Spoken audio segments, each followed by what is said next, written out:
Presidente Giovannone, finalmente questa prima vittoria in Serie D è arrivata. Sì, ci voleva per rompere il ghiaccio perché ieri la squadra della Nissa ha dimostrato il valore che ha e sono sicuro che da questa partita, anche già dalla prossima in casa, in poi si è sciolta e quindi i calciatori esprimeranno le loro caratteristiche che sono giocatori di qualità, caratteristiche importanti, per cui siamo tutti felici. Adesso andiamo a Caltanissetta a preparare la prossima partita. Ecco, prossima partita contro il Pompei, squadra sulla carta designata per fare un grande campionato, però non è partita bene sul piano dei risultati. Che partita si aspetta?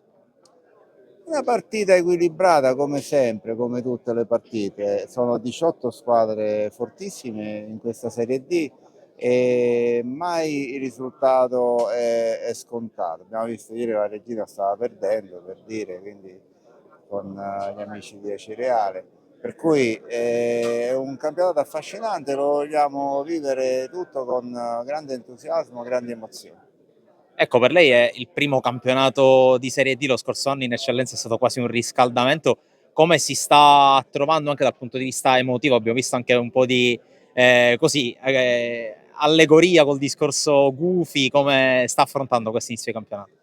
Sì, perché l'anno scorso le abbiamo vinte tutte e c'era entusiasmo pazzesco.